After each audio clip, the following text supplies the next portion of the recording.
আসসালামু আলাইকুম বন্ধুরা, আজ আমি রান্না করব মরিচ ভর্তা। মরিচ ভর্তা করতে লাগবে প্রথমে ফুটন্ত গরম পানির ভিতরে মরিচগুলো দিয়ে সিদ্ধ করে নিতে হবে।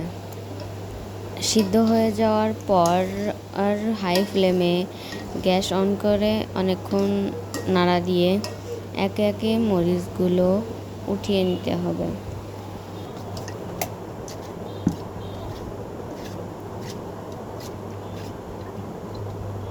তারপর একে একে ব্লেন্ডারে মরিচ, রসুন বাটা, ভাজা পেঁয়াজ, মরিচ ও জিরা বাটা দিয়ে মিহি করে ব্লেন্ড করে নিতে হবে। একেবারে দেখতে পাচ্ছেন একেবারেই মিহি হয়ে গিয়েছে, কোনো দানা বা লামস থাকবে না। মাখো মাখো হয়ে যাওয়ার পর একটি প্যানে সরিষার তেল গরম করে তারপর মশলাটি দিয়ে অনেকক্ষণ ভাজা ভাজা করতে হবে। দেখতে হবে যেন তলে লেগে না যায়, সেই রকমভাবে বারবার নাড়া দিতে হবে। নাড়তে নাড়তে এক সময় লবণ দিয়ে দিতে হবে। লবণ দিয়ে অনেকক্ষণ ভাজা ভাজা করে নিতে হবে, যেহেতু এটা মরিচ ভর্তা, যাতে তলে কোনোভাবে লেগে গিয়ে গন্ধ না হয়ে যায়। অনেকক্ষণ ভাজার পর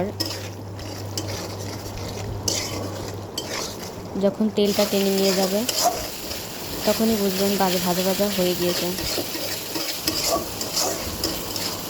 ভাজা ভাজা হয়ে যাওয়ার পর দেখবেন একেবারেই তেল অল্প আছে, তখন গ্যাসটি অফ করে একটি বাটিতে সার্ভ করে নেবেন। ভালো লাগলে চ্যানেলটি সাবস্ক্রাইব করবেন। সবাই ভালো থাকবেন, সুস্থ থাকবেন। বাই।